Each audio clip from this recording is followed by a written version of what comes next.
Welcome to America's Pulse Network. This is APN's very own White House correspondent, Alexandra Levine. Hello everyone, this is Alexandra Levine with Alexandra Levine Live on the America's Pulse Network. You are all in with Alexandra Levine. We are still waiting for someone from the White House to come out and tell us what transpired between President Trump and Vladimir Putin on that call today. We are here live at the White House. We're waiting for White House Press Secretary Caroline Leavitt to come out and tell us about the updates of today, the call between President Trump and Vladimir Putin, what transpired in that call. Subscribe and follow America's Pulse Network on the above social medias.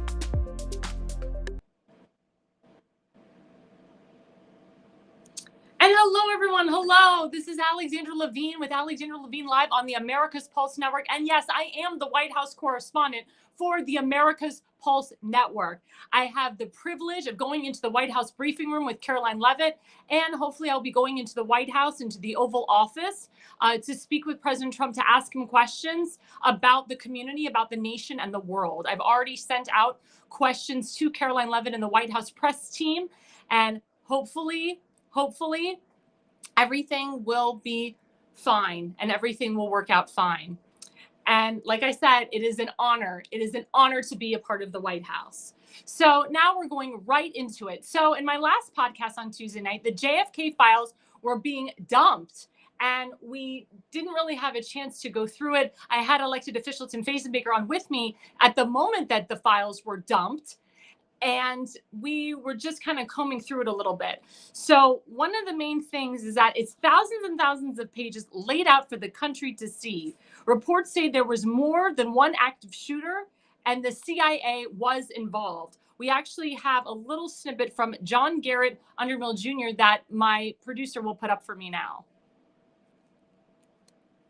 There it is. Ramparts of June 1967, Volume 5, contains the following passages about subjects. The day after the assassination, Gary Underhill left Washington in a hurry. Lake is the evening he showed up at the home of friends in New Jersey. He was very agitated. A small clique within the CIA was responsible for the assassination. He confided, and he was afraid for his life and possibly would have had to leave the country. And it goes on and talking about how the CIA was involved. Now, we know that our government has been corrupt for so long. We know it. That's why it was so important for President Trump to put John Ratcliffe in as the new CIA director. It was so important that he put Pam Bondi in as the attorney general. It was so important that he put Kash Patel in as the new FBI director and Tulsi Gabbard as the new DNI director, as well as Thomas Homan as the new border czar and so forth. So it's showing you that there was corruption inside the government to kill John F. Kennedy. Why would our government want to kill John F. Kennedy? There's also been reports that Lyndon Baines Johnson had something to do with the death of John F. Kennedy. And this also comes on the heels of the Cuban Missile Crisis. And for those who don't know the Cuban Missile Crisis, the confrontation is widely considered to be closest to the Cold War, and it almost escalated into a full-scale nuclear war. President Kennedy at the time did not want a nuclear war with Cuba. He wanted peace. And it's interesting because there's a lot of parallels between President Trump and President Kennedy. And it's just, it's just what's happening. So my producer says that my cell phone is frozen on my end. It's working fine on my end. And I hope that everyone at home can see me because I'm not frozen on my end. But please let me know in the chat if I'm frozen. If not, I will have to restart again. But he said my audio is fine. But according to my end, my cell phone is not frozen. But if I have to start over again, I guess I'll just start one more time. Thanks, guys. Just bear with us right away.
Okay, I didn't know that I was on. We are back. I'm Alexandra Levine live. I'm the White House correspondent for the America's Pulse Network. So we're going to start this all over again. Everyone, Alexandra Levine, don't you just love modern technology? It's fabulous. Let me tell you, it's fabulous. And I have a brand new phone too. But anyway, so as I was saying, going into the JFK files, as you know, on my last show on Tuesday night, we were delving into the John F. K. files with my elected official friend, Tim Fazenbaker. We were delving through and dissecting it. So we're going to pull up that slide again with John Garrett Underhill Jr. Let's pull it up, please. As I was saying, the day after the assassination, Gary Underhill left Washington in a hurry. He said that the CIA was responsible for the assassination. He confided that it was the CIA. So we'll remove that slide for a minute. So that's why it's so important that President Trump put in John Radcliffe is the new CIA director, Tulsi Gabbard is the new DNI director, as well as Kash Patel is the new FBI director, and Dan Bongino is the deputy FBI director to cut through the corruption. As I was saying earlier, there's a lot of parallels between President Trump and John F. K. John F. K. did not want war. He wanted peace. He did not want to go into Cuba and invade. And he was working with the Soviet Unions at the time to make a treaty, to make the peace. So we didn't have to go into war, just like President Trump is doing right now with Ukraine and Russia. He's going in there and he's talking to Putin and he's talking to Zelensky and he wants to make peace. It's the same thing in the Middle East. President Trump is talking to Bibi Netanyahu. He's talking to other Arab nations to try to bring the peace so we can stop the war. And again, President Trump doesn't want to fight other people's wars. We have enough war here in America with this illegal immigration problem. That's why President Trump brought in my friend Border Czar Thomas Homan and DHS Secretary Kristi Noem. It was very, very, very important that all these people came to life and came into our government to get rid of the corruption. That's why President Trump wants to put the FBI and the DOJ building together so that they're not far apart. Even though we know that the DOJ and the FBI are corrupt organizations, but they were corrupt under Democrat, socialist bureaucrats. And a lot of people said that if John F. K. was alive today, he would be considered a Republican. He also was a strong ally to Israel. He supported Israel a lot. He let Israel do their own thing. And also, as I said, he wanted to create the peace. And I believe by him creating the peace, the socialist, communist, Marxist elitists did everything they could to get rid of him. And that's the corruption of the CIA. I think Lyndon Baines Johnson didn't like some of the things that JFK had put into place. And he wanted to take back that power. And he wanted to go in there and be that warmonger and just, have war between our countries and other countries. But that was not John F. Kennedy. And as a result, he was assassinated for it. And it's very interesting because his nephew, RFK Jr., is there right now, and he's reading the files of his uncle. He's reading the death files of his own father. His father was assassinated as well. There's more to that. And then President Trump is going to release his own file about what happened to him in Butler, Pennsylvania, because we don't really know about the psycho that tried to kill President Trump and killed a firefighter and injured two other people, two men. So it's really, really important that we have the right people in power, which we do. And of course, we have something called DOGE. We have the Department of Government Efficiency under Elon Musk, which has been fabulous. Elon Musk has been revealing so much waste, fraud, and abuse. And because he's doing it, people are destroying Teslas. Tesla is not a cheap car. They range from $100,000 plus. President Trump just bought one in cash, over $100,000 for a brand new Tesla. But this is what's been happening. Unfortunately, you have massive fire, before that, this trans woman was arrested, and Damon's going to put up that slide. There you go. This trans woman arrested for attacking Tesla dealership, and she's facing, it's a he, facing 20 years. Now we'll go to the next slide where a massive fire happened at a Tesla dealership. Let's pull up that slide. There we go. Massive fire arson at Tesla dealership in Las Vegas. Do these deranged Democrats understand that they are promoting terrorism? And by the way, burning lithium is no bueno. No bueno is Spanish for no good for the environment. Several vehicles set on fire at Tesla in Las Vegas. And then we have, thank God, the Attorney General Pam Bondi, she declares Tesla attacks. We'll put up that slide. Attorney General Pam Bondi declares Tesla attacks, quote, domestic terrorism, pledges, quote, severe consequences for those involved. Thank God for that. And another slide that says Democrats just uttered these words. Let's put up the next slide. Yep, Democrats just uttered these words, quote, I condemn all acts of violence and vandalism against Tesla, Tesla dealers, and Tesla owners. It's not that hard. And then down below is a picture of Jimmy Kimmel. So Jimmy Kimmel is a famous comedian, and he goes on his stupid night show, and he talks about Tesla, and he says it sarcastically, and he says, yeah, we shouldn't be burning our Teslas. Yeah, it's really wrong.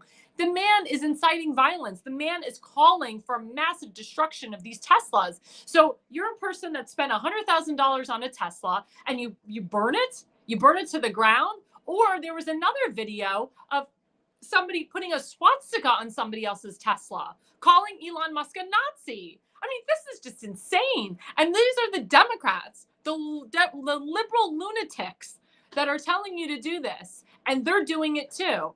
There's so many people that bought Teslas that, Democrats, I would say, majority Democrats bought Teslas, and they want to burn them, and they want to destroy them, they want to desecrate them, because they're making a stance. This is their way to protest. Thank God this is considered domestic terrorism. You don't do that to somebody else's car. You don't do that to your own car. That's sick and disgusting. And then Senator Mike Lee had this tweet. Let's pull this up. Yep. Next, Democrats should utter these words. I categorically condemn swatting and call on those doing it to stop immediately in regards to the Teslas. So we have this issue now with swatting. So swatting is where people call and they pretend to be you, and they say that that there is massive, somebody died in the house, or somebody's about to die in the house. You got to get over here. And this person lives at such and such a door. It's such and such a, and they're doing it to hardcore top conservative podcasters, such as our friend Nick Sorter, Gunther Eagleman. They did it to my friend Juanita Broderick recently. Who else? I mean, there's just Benny Johnson. I mean, all these big podcaster names that have millions and millions of followers. They have SWAT teams coming to their home with guns, thinking that Gunther and Nick Sorter are going to kill a bunch of people in their homes. And when the SWAT team comes in, they say, like, everything's cool, like there's no problem. This is illegal, what's going on. Why somebody would have the audacity to pretend to be a big podcaster or somebody else, and then reveal their, go in and find that person's information, reveal that information to the SWAT team, and have a whole SWAT team come when you're just having a nice Sunday night dinner with your kids. It is the scariest thing I've ever seen in my life. And I, from the bottom of my heart, I hope that there is justice. I hope that the FBI looks into this. I know Kash Patel called this out and said, this is disgusting. And I know that justice will be done, because the problem is that the swatting is just accumulating. And it all has to do with the Democrats have no message. The liberals have no message. And they are trying to fight for something. So they're like, well, we have no legislative power, so we're going to just kind of use the power of the purse. We're going to use the SWAT team. We're going to use burning up a Tesla factory, burning up a Tesla car to get our message. We're going to fight. Their version of fight is killing innocent people and burning cars. I mean, if there was somebody in that car and they burned that person alive, they wouldn't care. That's how crazy the Democrat Party is right now. They have no message. And let me tell you something. You're going to see a lot more moderate Democrats actually hashtag Jexit the Democrat Party and come to our party, come to the Republican Party, because they're starting to see that their party is becoming the party of nuts. It is disgusting. But another good thing what Doge is doing, we'll put up this tweet. There we go. A Doge official is taking a leadership role at U.S. aid after an activist judge attempted to force Elon Musk and Doge to reinstate the agency. Elon and Trump are playing chess while these activist judges are playing checkers. So I believe that all of these activist judges that are going against the law, their law licenses should be revoked. They should not be able to practice law because they're breaking the law themselves, just like Judge Merchan and others and all these other judges and all these lawyers that are not following the Constitution. And again, the president has the power of the purse here. The president can decide what money goes to U.S. aid and what money doesn't. I mean, Elon Musk is the one that discovered it all. He was extremely transparent to we the people. This is what we voted for. So, of course, these activist judges, they get bought and paid for by George Soros and Obama, communist, Marxist, socialist elitists. They get paid by them to not follow the law and to act like asses. And guess what? The American people, President Trump, Elon Musk, they've hashtag had enough. And thank God that they're fighting back. And they're going to say to these activist judges, you continue to break the law. Your law license will be revoked. You will not be able to be a judge. And guess what? You're going to go to jail. And that's how it should be. And any judge that combats Thomas Homan and DHS and ICE and Kristi Noem, their law licenses are going to be revoked. They will be removed from office, and they will also go to jail because that's where they belong. And this is a very, very good tweet. Doge marks, and we'll put this up here. They mark 3.2 million Social Security accounts 120 years and older as, quote, deceased. Remember that Elon Musk discovered that people were getting Social Security at 120 years old, 200 years old, even like 340 years old. President Trump called it out. It was so ridiculous. He said, the guy that's 200 years old, I would really, really, really like to see, where he is or know where he is because he's been drinking the fountain of youth. I want what he's been drinking. I mean, it's insane. It's insane that the fraud, the scam, and President Trump and Doge, with Doge and Elon Musk are calling out the scams. And that's what we, the people, need to understand. And then this is really, really crucial that Doge wrote. Social Security admission. We're going to pull that tweet up right now. There we go. Social Security admission to require in-person identity checks for recipients. And I think that's very important. So that's going to show we, the people, that this person who's 150 to 200 to 300 years old is not alive, but they continue to collect Social Security. We know that what they're doing is fraud. And President Trump has brought this up. He's brought this up so many, many times. And it's so important. It's so important that we get down to the truth of things, that we find out what's going on. But again, going back to the JFK files, it's a lot of files. It's thousands and thousands of files. You can look up the PDF. It's on whitehouse.gov. You can read through each individual file. You can dissect it as much as you want. A lot of people are saying they don't see anything new, but there is a lot of new stuff that's in there. And if you're a reader like me, and you know the law, and you can always talk to an attorney about each individual file, you can just go through the PDF file, go through each individual file, talk to an attorney, and let them analyze and explain it for you. But there is some new stuff in there. I know people are still waiting for the Epstein files to come out. They're waiting for other files to come out. I'm telling you, they're coming out. They have said, the Trump administration, Alina Habba, they've said that the Epstein files are going to be released soon. They just have to make sure that A, it's the right list, that they have all the information at hand, and that they don't have FBIs from different states combating them like the FBI New York did.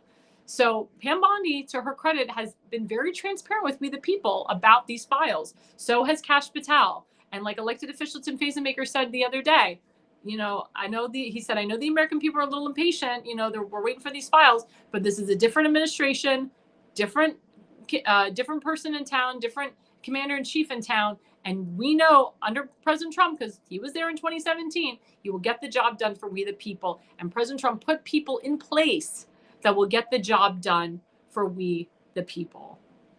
Now, coming up right after the break, we are doing gubernatorial hour here. We are working with the race in Virginia. We have Damon Galdo working with the race in New Jersey. I will be interviewing a gubernatorial candidate for the Virginia governorship, Merle Rutledge, and he will be here right back after the break. Do you have old home videotapes that you're no longer able to watch? Need them transferred to DVD, Blu-ray, or your smart device? Baltimore Digital offers professional-grade VHS, mini DV, and high 8 digitizing services. We can also convert Super 8mm film too. Baltimore Digital also provides photo restoration services. Visit archive.baltimoredigital.net. Mention code Alexandra for a 10% introductory. And hello, everyone. Hello. I'm waiting for my producer to tell me if Mr. Rutledge is in the green room and if he's ready to go. As I said, we are having what we call gubernatorial hour. I'm going to be interviewing every single person running for governor and lieutenant governor. And I know there's nobody running against the attorney general, but I am going to have the attorney general of Virginia on, and we will be interviewing all of the candidates. And sorry, my producer was telling me that somebody else is in the green room, but I need my candidate in the green room. So we're going to be introducing and interviewing all of the Republican candidates. And of course, we are reaching out to the Democrat candidates as well. We have to be fair here. It is under the law that if I interview candidates for any race, I have to interview Republicans as well as Democrats. And I have to be, I'll be honest, there will be some questions that I ask some Democrats that are going to be a little bit different than Republicans and so forth. I can tell you I do not have a personal bias on what candidate is running. I do not have a say. I'm not supporting or endorsing any candidate at this time. Now, if I become their political consultant, that's a whole other ballgame. It's a whole other story. And if it ever comes to that, I will let my audience know. But like I said, we are doing a gubernatorial interview, as we had Mr. LaRock the other day, Tuesday night. And he will be on again because we did have some technical issues with him. But we are waiting for Mr. Merle Rutledge. And if for some reason he cannot come, if he's got technical issues, if he's not here with me tonight, I'm just going to roll into a different segment, or I'll talk all about the Virginia elections. So the Virginia elections are very interesting. So the same thing with Virginia elections and New Jersey elections is they're on off years. And this is an off year. So in Virginia, there are some states that the governor can run consecutively, and then there are some states like the state of Virginia where the governor cannot run consecutively. So, for example, Governor Youngkin, he's in his 4 years, and now he has to step aside because he cannot run consecutively. Now, let's say, I'm just saying for an example. Now I'm going to say, for example, sorry, people are chatting with me as I'm talking. So I'm sorry if I'm hesitating with my story, but I got some person private chatting me, and then I got someone saying I'm frozen. So, bear with me on this. And I hate saying that phrase. My mother told me don't ever say bear with me, but bear with me, guys. Because like I said, we are waiting for our guest. And if our guest doesn't come, then we'll have him, come back. We'll just reschedule. But anyway, going back to the Virginia elections, because Dave LaRock said that I explained it perfectly on Tuesday night. So with the elections in Virginia, so Mr. Youngkin will be done in 4 years. So what's her name? Winsome Sears will be done as lieutenant governor. She can't run consecutively as lieutenant governor either. So as Mr. Youngkin exits after his 4 years, he cannot run again. So that's why we have new people running. And his lieutenant governor, Winsome Sears, has decided to run. Glenn Youngkin has already endorsed her. I will be honest, she's the picked favorite because she is the lieutenant governor. But she's, there a lot there. I talk to her constituents. As you know, I travel everywhere. I talk to every single person's constituent. I have done a lot of work in Virginia. I sell insurance. I sell health and life insurance in Virginia and annuities. So I talk to my clients about politics, certain clients, if they want to go there. And like I said, I have traveled all over the country. I even did some work for Glenn Youngkin when he ran for governor. I have friends that worked in law enforcement for Glenn Youngkin. So I talked to Mr. Youngkin's constituents, and some people like Winsome and some people don't. Some people want somebody like Glenn. Some people want somebody else. Some people say that Mrs. Sears is not as America first as they would like. Some people say she's just fine. Some people say that, she might have said some bad stuff about Trump a couple years ago, but, she knows where, she knows she's got to work with the America First agenda and President Trump's agenda. And President Trump wants an America First governor. He wants all the governors to be America First and to continue his agenda and push this agenda forward. So she might have changed her tune. She might have said, if I become governor, I'm gonna work with President Trump. We're gonna work on some things, and I need to take back the House and the Senate. Right now, they have a Democrat House and a Democrat Senate. What I've heard from a lot of the gubernatorial candidates is they said it's easier to take back the House than to take back the Senate. So I think the focus is to take back the House. I think that's what the focus is going to be in 2026. So at least if they get one Republican chamber back, that will be very good. But, we'll see. We'll see what happens. And again, Dave LaRock and Amanda Chase, they're technically not on the ballots they need 10,000 signatures to get on the ballot by April 3rd. So those two, Amanda Chase and Dave LaRocque, are working really hard to get those 10,000 signatures so they can be on the ballot. And sometimes that can be very difficult. I know a guy who tried to get on the ballot as governor of Maryland, and it was very tough for him, and he didn't get all the signatures, and he had to go in as a write-in candidate. And that doesn't happen until the general, not during the primary. They don't have write-ins during the primary. They have them during the general.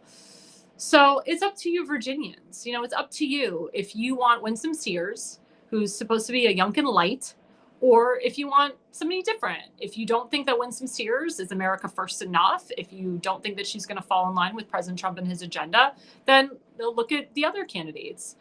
President Trump did make a comment that the gubernatorial race, the candidacy, it's getting crowded, but he has not pushed his support to anyone at this time. So a lot of people are wondering who he's going to throw his support towards. Is he going to throw it towards Winsome Sears? Is he going to throw it towards somebody else? And then let's say whoever wins that primary, is he going to endorse that person who won the primary, depending on who it is? So we're just going to have to look and see. We're going to have to look and see. And we have some, a plethora of lieutenant governor candidates as well. We're going to have one of them on next Tuesday, Mr. John Curran. And each day from now until April, and even beyond that, I will have gubernatorial candidates on. I would like to host a gubernatorial debate. Again, if I am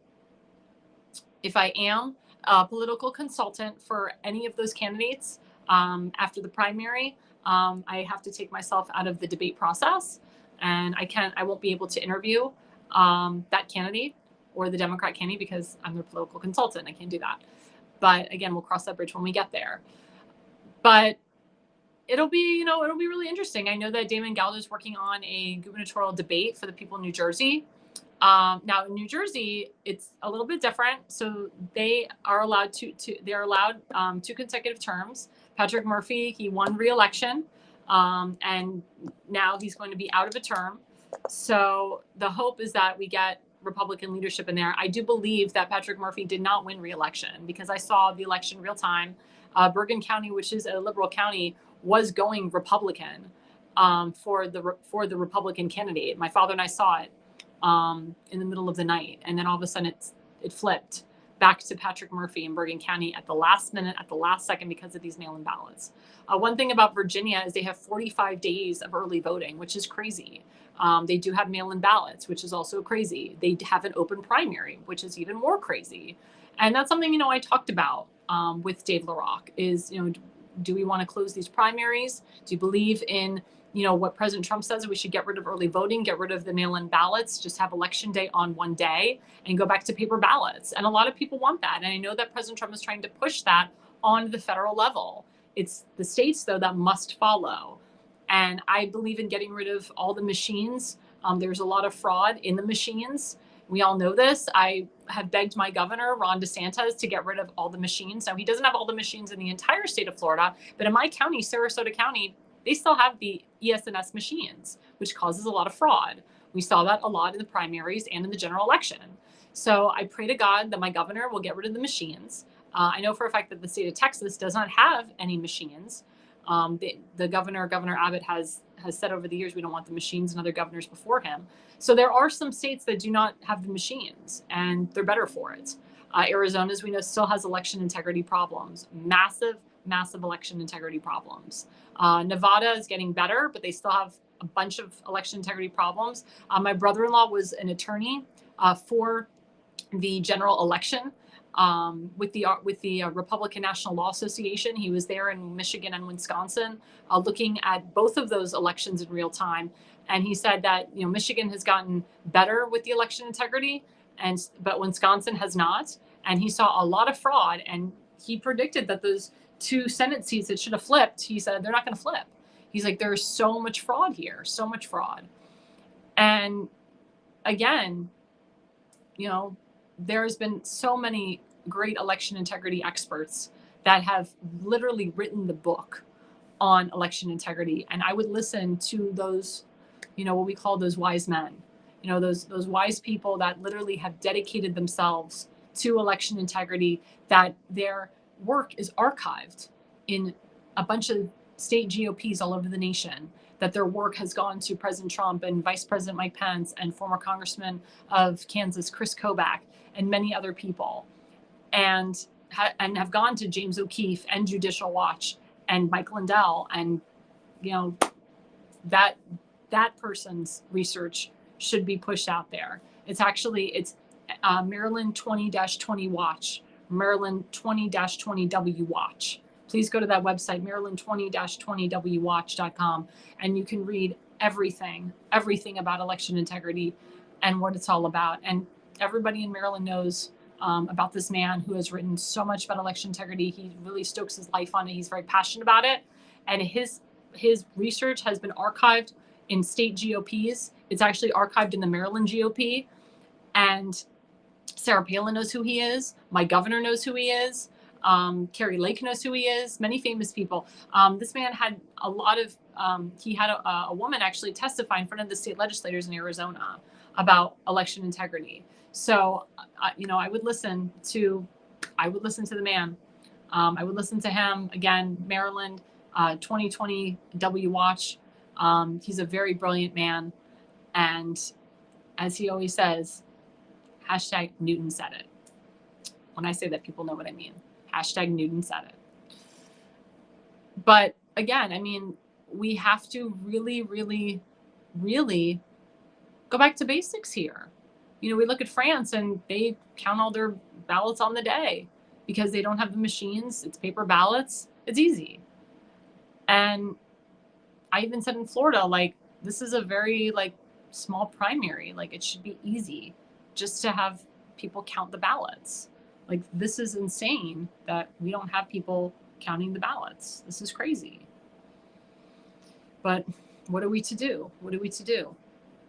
But as I said, so Glenn Youngkin is there for 4 years. He goes bye-bye. We get a new governor in 4 years. Now, if Glenn Youngkin wants to run after those 4 years, after the new governor gets in, he can do that.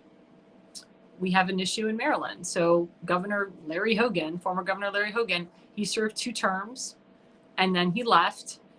He ran for U.S. Senate. He lost very badly to Angela Asselbrooks.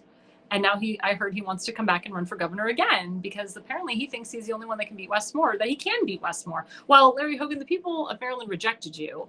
I actually found out that more people voted for Trump than you.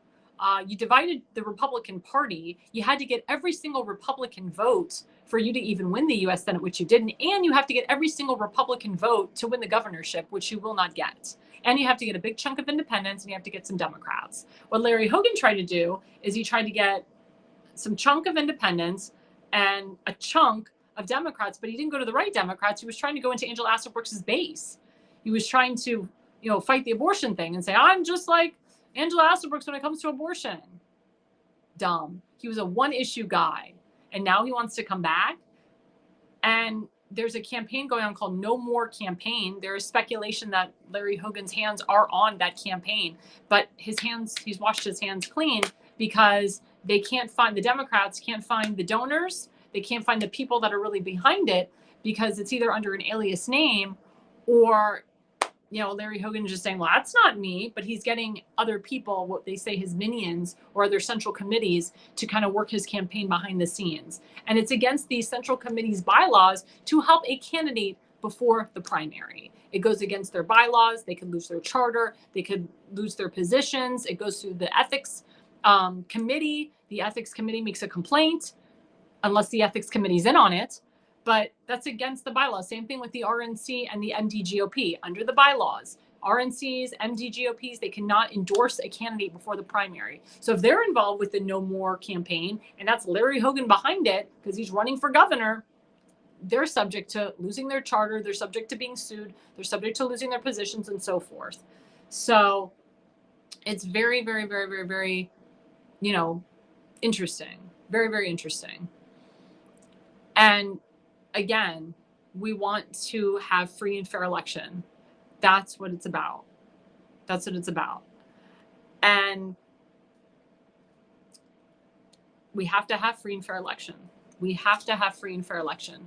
If we don't have free and fair election, then it's never going to be. It's never going to be. But again, Election has to be on the day. It should be a national holiday. Paper ballots all the way. Get rid of these mail-in ballots. Get rid of the early voting. Now, some people suggest to me, well, early voting is good because you have some people that are out of town that can't make it on election day, blah, blah, blah. Well, that's where you have an absentee ballot. That's where, and then you have military votes. I've done absentee. Absentee has been very secure for me. That's why we have absentee. But you don't have to have early voting for 45 days. That's where the fraud comes in. They had it in Pennsylvania. They have it in Virginia. They have it in other states. It's too much.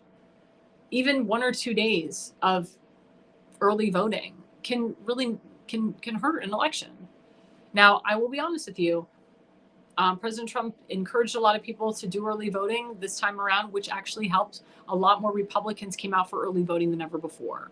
In some states like Pennsylvania and the big swing states, the big liberal states like Michigan, Wisconsin, there was a lot more Republican support for the early voting than ever before.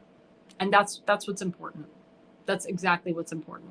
So it worked. So by President Trump encouraging people to do early voting, it worked. It heavily worked. And we have to make Virginia red again. We have to make New Jersey red again. I'll be honest, I worked in Virginia. I'm very disappointed that President Trump didn't win Virginia, and I don't blame him for that.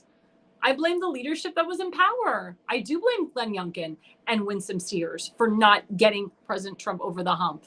And also, I'll be honest, I tried to get in touch with the Senate candidate, Mr. Hung Chow. He was MIA.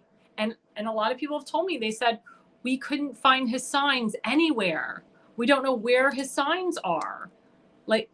I'll be honest, I didn't know where his signs were either. People didn't think he was a strong enough candidate. Congratulations to him. He's now working in the Trump administration. But I think, in my opinion, if we had a stronger candidate, that would have helped, because he was heavily endorsed by President Trump. Tim Kaine has a lot of money. He has a name. People know him in Virginia. Crazy leftist, though, who's the running mate with Hillary Clinton when she ran for president. So it's like he got defeated as a VP candidate, but he wins again as U.S. Senator. And he's liberal as hell, socialist as hell. They say a lot had to do with Northern Virginia, that there's a lot of federal government employees that work in Northern Virginia and they all vote Democrat. Well, guess what? Doge comes in and they start eliminating federal employees. They start eliminating DEI. Remember, no more DEI hires. So maybe Virginia will become red again. Maybe Maryland can become more red. Maybe New Jersey can become red again. And also New York. There's parts of New York that are becoming more red. Manhattan, which is liberal as hell. I used to live in Manhattan. They hashtag had enough of the crime. The Jews that live in Manhattan were sick and tired of the anti-Semitism that was rising in their city. And there was a lot more Jewish people that voted Republican in the general, or hashtag left the party, because of the anti-Semitism. And there's a lot of illegals that live in New York. And Mayor Eric Adams, he came out and said, I'm tired of these illegals. We got to get them out. And what did the government of New York try to do? They tried to sue him. They tried to they indicted him. They tried to put him in jail. And President Trump knew that this was a coup d'etat, just like what New York tried to do to him. Just because Eric Adams came out and said, I'm not a fan of the illegal immigrants at all. I'm not a fan of these illegal criminals. There's too much crime in New York City. And he's the mayor. Thank God that Pam Bondi is suing the state of New York. She charged Letitia James. She charged the governor, Kathy Hochul. She charged Alvin Bragg. And I hope that more states will follow. I have reached out to Pam Bondi. I have asked her to sue the state of Maryland, to charge the governor, Wes Moore, to charge the attorney general, Anthony Brown, and to charge the Baltimore City mayor, Brandon Scott. That's what I've asked her to do. That is what I've asked her to do. And it's going to happen. It has to happen. It has to happen. And if it doesn't happen, then it's just going to be a real problem, because we cannot have people continuing to break the law. Because if they do, it's a problem. It's a huge problem. It's a huge problem. We're not going to have it. We're not going to have it. But as I said, you're going to see a lot more moderate Democrats hashtag leaving the party. They're going to leave the party and they're going to become Republicans. As my elected official friend Tim Facemaker says, you have to make it your Republican Party. What does that mean? Does he want them to take over our party? To change our party? No. What he wants to do is talk to the Black community, the Jewish community, Hispanic community, talk to people that never vote Republican and say, why don't you like us? Why don't you vote with us? What don't you like about us? And then they say, and then he's like, well, that's not really a reason not to vote with us. It's not really a reason not to join us. Maybe we can come to a consensus here. Because that's what Trump did. Trump went to the Teamsters, he went to the unions, he went to the Black community, the Jewish community. He couldn't understand why they didn't support him. He's like, this is what I want to do for you. How can you not support me? And that's what Tim would say. Are you happy? If you're not happy with what the Republican Party is doing to your district, to your state, to your county, what can we do to make it better for you? Let's come sit at the table. Let's compromise and make it your Republican Party.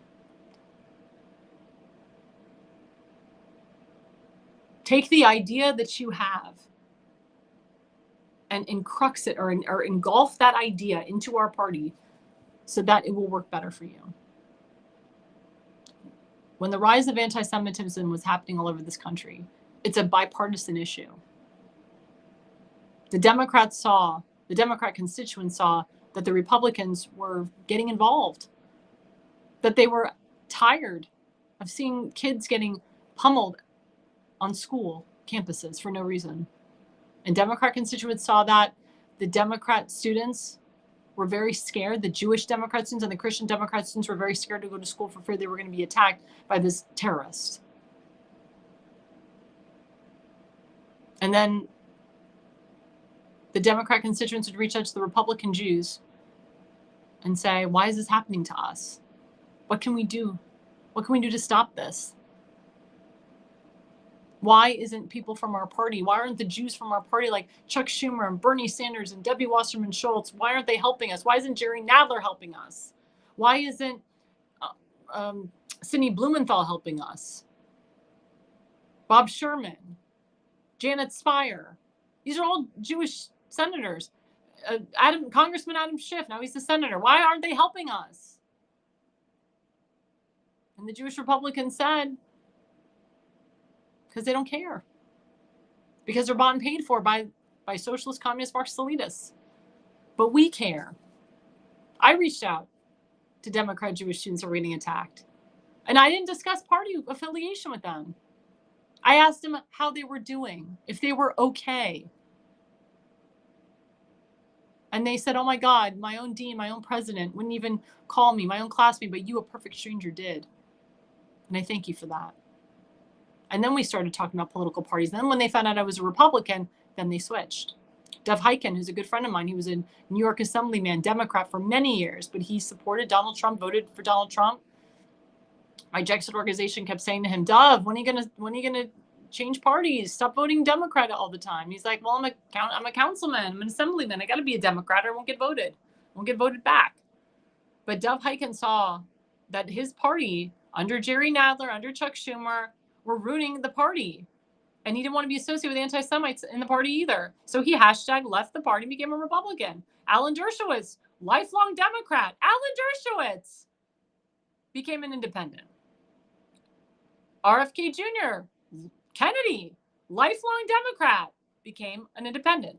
Tulsi Gabbard, Democrat. Switched to independent. Now she's a full-fledged Republican. Elon Musk was a Democrat. Now he's a Republican. A lot of hardcore Democrats have switched. My friend Brandon Strzok, who started the hashtag walkaway movement, he was a hardcore liberal Democrat from New York for many years. And he saw the evilness and the wickedness of the media and how they twist everything and turn everything and they connive. And he literally left the party and became a Republican. These are real stories of people that were hardcore libs and saw the corruption around them and left the party. And I believe now, more so than ever, that this is the time that we can get more people to leave the Democrat Party and come to the Republican Party. The conservatives are on the rise. The conservative movement is on the rise. The America First agenda is on the rise. This is the way of the world now. We rejected socialism with Kamala Harris. We didn't want Joe Biden again. And we all know that the 2020 election was rigged. Completely and totally rigged. And President Trump will continue saying it because we all know it was the truth. Completely rigged. But it's very important to understand that making it your Republican Party is reaching across the aisle. That's why it's so brilliant that Tim came up with this, is reaching across the aisle to the opposition, asking them, why hasn't our party done it for you then? What can it do for you now? And listening to their ideas and letting them have their ideas and put their ideas into our party and compromise with them.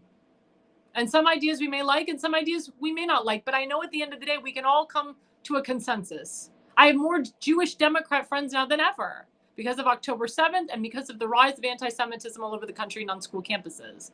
I have a lot of Christian Democrat friends that vote Republican. It's the rhinos and the socialist Democrats that are detriments to our nation. I've said that for years. I will continue saying it. Larry Hogan is a detriment to our nation. Dirk Hare is a detriment to our nation. These are rhino Republicans that don't give a darn about anybody but themselves. Bernie Sanders, Chuck Schumer, Jerry Nadler, they don't give a crap about anybody but themselves. Adam Schiff, the same. These are Democrat socialists. The squad could care less about America and Americans. Congressman Brandon Gill of Texas wants to send Ilhan Omar back to Somalia. And she should go back. I don't even think she's technically legal. She married her brother, Rashida Tlaib. She hates Israel so much. She loves the West Bank. Go back there. Go there. Go live with your grandma and your anti-Semitic brothers. AOC hates America. Hates it. Go hang out with the Taliban. Ayanna Pressley. She hates legal citizens of this country. She worships illegals. Same thing with Congresswoman Jasmine Crockett of Texas. Jasmine Crockett needs to go hang out with the drug cartels because that's who she supports. Hang out with people that you support. Queers for Palestine. Go hang out in Hamas. Go hang out with Hamas. Go hang out with the Taliban, ISIS. Go hang out with them. You love them so much. You think they're awesome people. When I was at the White House, there was a pro-Hamas protest right outside the White House. They're screaming out propaganda that Israel is an apartheid state. Israel is a racist state. Israel is a welfare state. All this crap. And I say to them, isn't that funny? You're in America. You're using your quote freedom of speech. You can do that, right? We have First Amendment rights here. You're spewing out your crap because you say to yourselves, well, this is my First Amendment rights. I can do this. I said, go to Gaza, go to Hamas, hang with them and say your crap. Go to the Taliban, go to Al-Aqsa's Martyr Brigade, go into Syria with ISIS and Al-Qaeda, say your same crap. Are they going to welcome you there with open arms? No, they'll welcome you with knives and guns and blow your heads off and chop your heads off and make a spectacle of your death. They'll kill you slowly, just like they did with Daniel Pearlman, the very famous reporter. They took a knife and they just kept slicing his neck very slowly. They don't kill you fast. Terrorists don't kill you fast. They kill you slowly and they make you suffer. So go ahead, all these people that support terrorist organizations. And you have the audacity to be upset about a Columbia University, quote, student who had his visa revoked because he promoted pro-Hamas protests. You're mad that his visa was revoked and he can't do pro-Hamas protests anymore. Boo-hoo. Disgusting. And that's what I saw in D.C. The rally started at 2 p.m., the protest, I should say, with I would say maybe a handful of people. Well, maybe more than that, maybe like 20 or 30 people. And then at the end of the night, they had hundreds and hundreds of people surrounding the White House, spewing out the pro-Hamas crap. Enough is enough. The country's had enough. You have no message anymore. You have no voice. You keep doing this. You're going back to your respected countries. You're going to go hang out with terrorists. Your visas will be revoked, and that's it. Enough is enough. No more illegals voting in our elections. Photo ID across the board, all nations. That's what should happen, because the states that didn't require photo ID, guess what? They went for Kamala Harris. Maryland was one of them. So that's why it's so important, guys, that we fix the election integrity system. It's so important that we have free and fair elections. And it's so important that we listen to President Trump and adhere to his executive orders and what he's doing, because he is the commander-in-chief and he is the head of the Republican Party. And like I said, I'm so sorry that we weren't able to have the gubernatorial candidate, Merle Rutledge, on our show tonight. We will call him to reschedule. But we have other special guests coming up, because we will forge ahead, forge on. We have two wonderful young men, Noah Coffin and Ollie Rutledge. Noah Coffin is the president of the Turning Point USA chapter at Western Albemarle High School, and Ollie Rutledge is his vice president. And they will be coming live with us right after the break. America's Pulse Network. The mainstream media is bought and paid for. The truth is twisted to fit their agenda. But America is waking up, because podcasts are the future for trusted media. Welcome to the America's Pulse Network. It is a network built by patriots that upholds the Constitution. The America's Pulse Network stands for God, truth, and the America First movement. There is no corporate propaganda, no government spin, just real news, real talk, and real voices fighting for faith, freedom, and the future of this great nation with common sense. Here are some of America's Pulse Network podcasts. Alexandra Levine Live, hosted by Alexandra Levine. Jersey Shore Podcast, hosted by Damon Galdo. The Conservative Corner, hosted by Seth Eisenberg. APN's The Pulse, hosted by Alexandra, Damon, Elena, and Seth. So tune into America's Pulse Network on the following social media platforms: X/Twitter, Rumble, Truth Social, Facebook, and YouTube. Join the revolution, because the pulse of America beats for God and country. America's Pulse Network is for faith, family, freedom, and truth.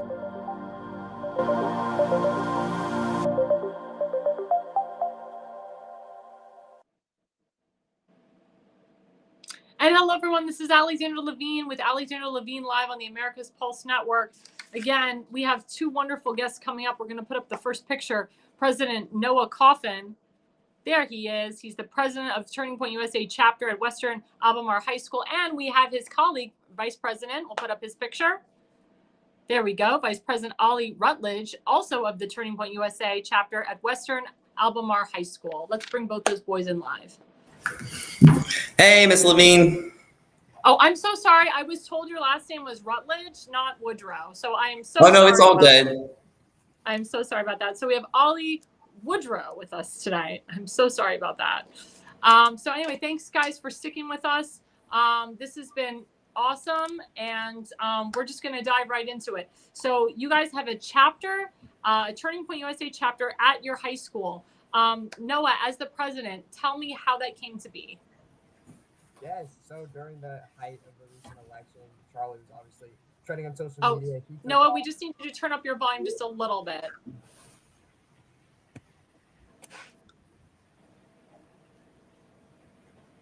I'm trying to. Hold on. We can hear you. Is that better? Yep. Perfect. Yep. Okay.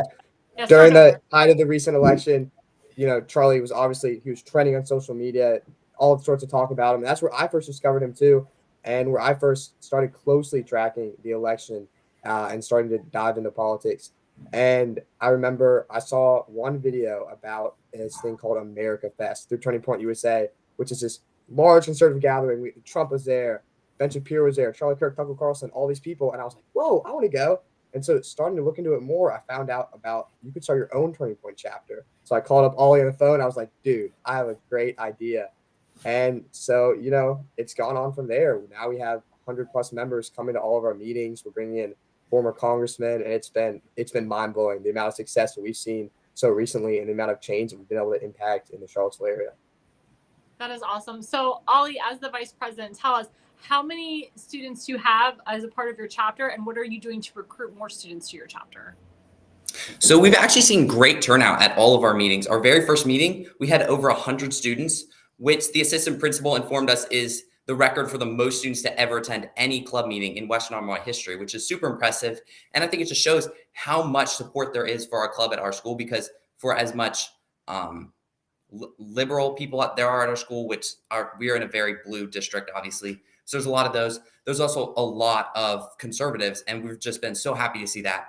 And we're working to recruit more people. We are offering incentives to come to our meeting. Like, we offer people pizza when they come to our meetings. And I think that's great, because it helps to bring in a lot of people who maybe don't specifically share our exact viewpoints, but they want pizza, and then they come and they hear our message. And I think that's great. So, Ollie, I'm going to continue on with you, and then I'll have Noah follow. How do you serve to educate students on the constitutional and conservative values that founded America?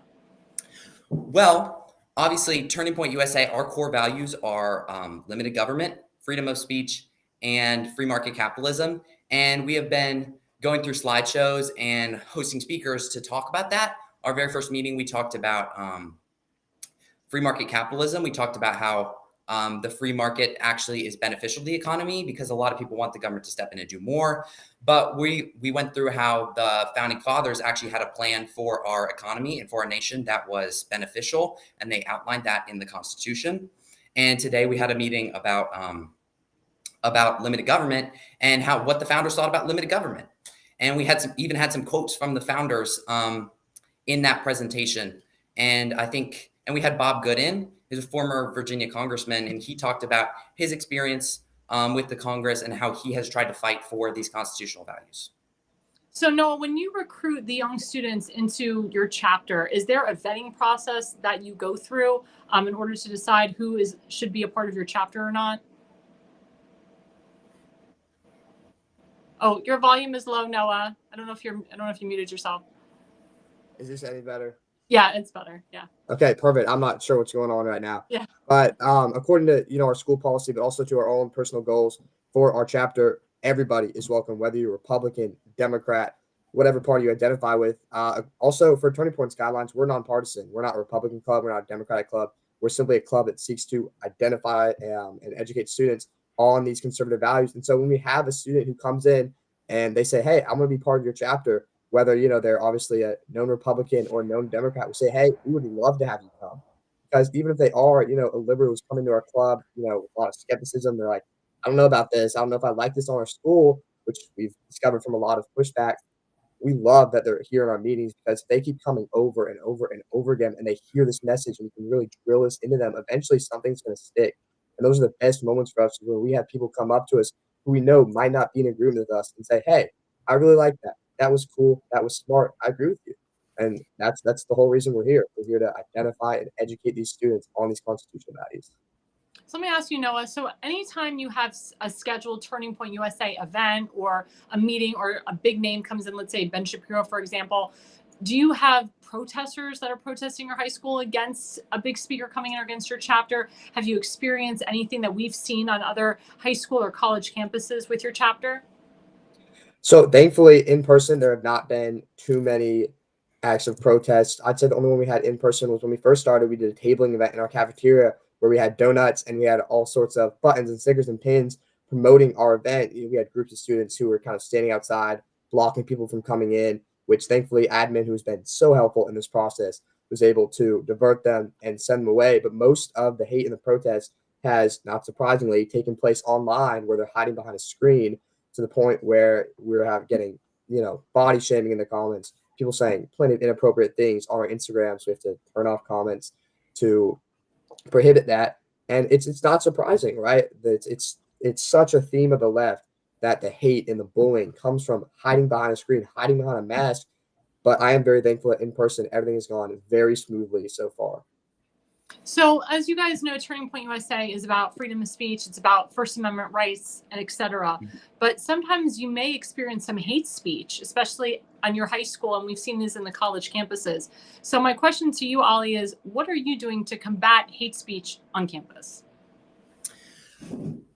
So if you mean hate speech in like the way of hate speech against us, definitely we had a lot of hate speech toward us in the Instagram comments, which we're all for freedom of speech, but it certainly, those comments got to a point where it was directly body shaming people, and we realized like nothing beneficial was coming out of that. It was not going to be a healthy debate where people are using their freedom of speech to have a discussion and share their ideas. It was more just like putting people down, trying to shut us down, trying to scare us out of doing what we're doing.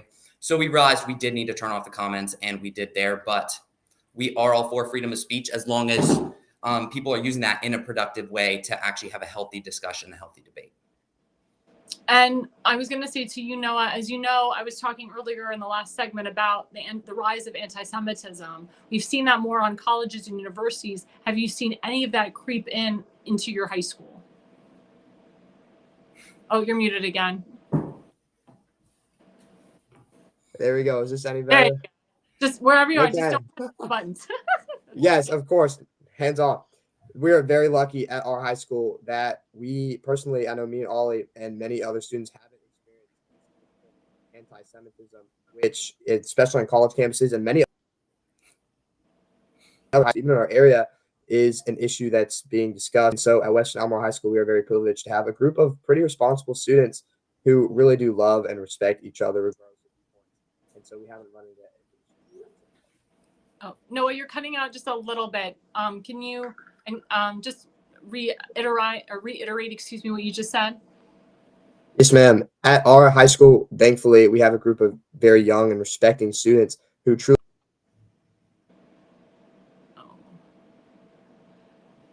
I think you may be having some connection issues. You may have to restart. I'm sorry, I can speak for him. Yeah, go ahead, Ollie. Yeah, we're going to have Noah turn off his computer and turn it back on. Go ahead, Ollie. Yeah. So at our school, students are very respectful, and we do have a lot of Jewish students at our school. And I know me, Noah, personally have many Jewish friends. And I don't think we've actually seen much of that anti-Semitism happening at our school, which we're very grateful for. There's a lot of respectful students, and we haven't seen anything like that. So we're grateful, and we're hoping that continues. So let me ask you a question. How are you giving conservative voices a voice? How are we giving conservative voices a voice? Well, the first part, to have a voice, you have to be educated. You have to know what you're talking about, and you can have these beliefs, but you need to have the ammunition. You need to have the facts. You need to be educated so you can actually go out and share your voice with others. And so that's what we're doing. We're educating students about these topics. We're giving them the ammunition they need to go out and speak their voice. And we're also giving them a voice at the school. We're giving them a platform for open debate. For example, we had Congressman Bob Good, like I said, he came in, and afterwards we had some questions. We had a great discussion. People shared their views. We got, there's a lot of people that didn't agree with us, and we came and we just had an open discussion with Bob Good, and we talked about some important topics. Noah, I see you're back. Woo! I hope everything's working. We're in the middle of the storm, and so our Wi-Fi's been pretty spotty. I heard there is a storm going on. I'm so sorry about that. And I think there's one going on in New Jersey as well. But Noah, when it comes to the topics of what you guys are going to talk about, or what you guys talk about, I should say, in your chapter meetings, do you have the students that are part of your chapter, do they write down a list of topics that they want to discuss for the meetings that you guys have? And my follow-up question to you, Noah, is do you guys have weekly meetings? Do you have monthly meetings? Tell us the structure.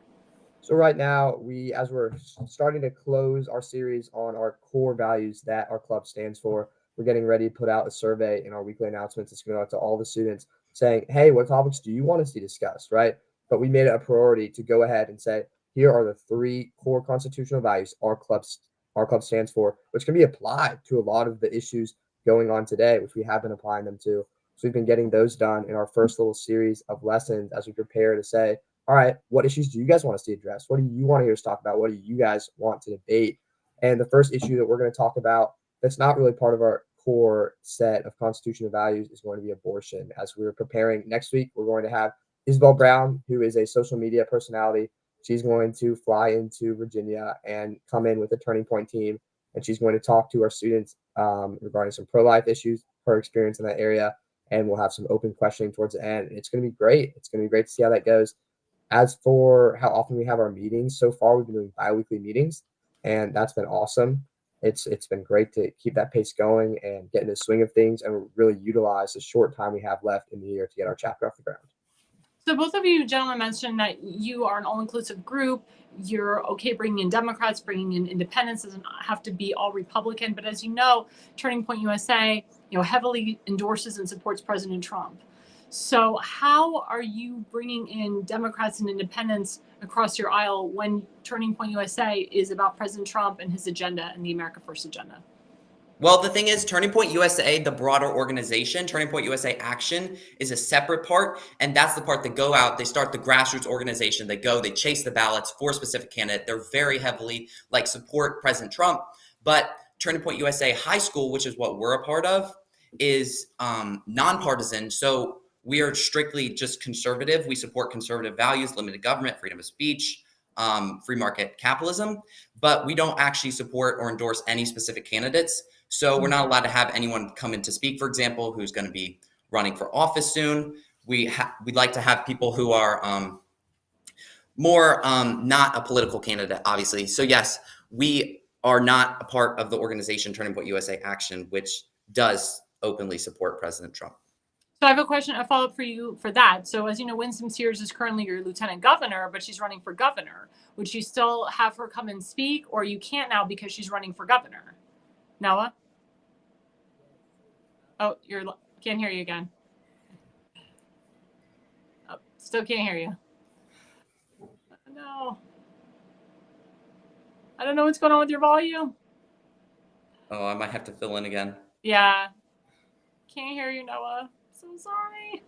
Yes, but anyway, I think we're trying to have people who are not going to run for candidate again. For example, we could have Glenn Youngkin come in again because he has served his term and he could not run again next time. But it would probably be, I think Turning Point USA, the high school, we're not supposed to have people who are going to be running. So I don't think we would have someone like her in who's going to run next time. We would have someone like Youngkin who is not going to have another chance to run again this next term. So anybody that's running for office, you're not going to have them as a part of any event. Is that correct? Yeah. That goes to you. Noah, can we hear you? Can you hear me now? Oh, yes. Oh, there we go. There we go. Hopefully. Okay. So yeah. So again, just to reemphasize. So anybody that's running for office, they can't come speak. Is that correct? Yes, we're not allowed to endorse any political candidates. And now where that differs is with President Trump. Obviously, he's not a political candidate. And so while this far, we haven't necessarily had too many lessons, too many debates about Trump, Doge, everything he's doing in the office, though it is amazing. And it's so exciting to live in this time where we get to see all this unfold and really live through history.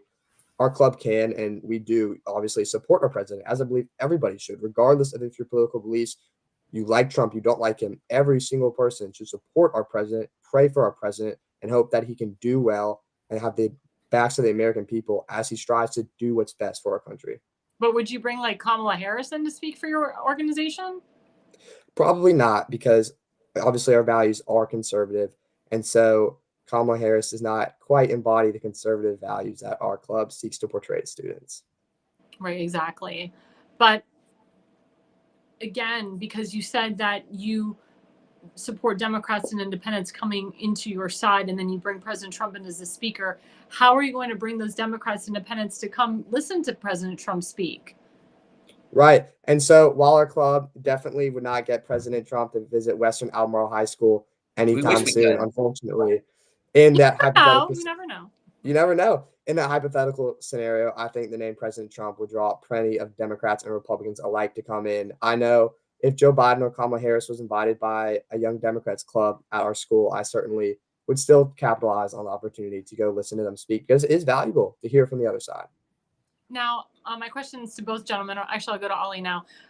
Have you been working with other high schools to form Turning Point USA chapters as well as yours? Yes, actually. I think some students at Albemarle High School, I think, they saw our chapter, they saw how good we were doing, and they got super excited that they wanted to start a chapter of their own. So I'm really excited about that, because it shows we're making a difference. We are making waves in our community, and people from other schools are seeing this. They're seeing our Instagram, they're seeing how many people are coming to our meetings, and they're like, we want some of this at our school. So I think that's great that we've had students from other schools reaching out to us, how do we get started? How do we found a chapter at our own school? Now, at your high school, Ollie, do you have a big trans community in your high school?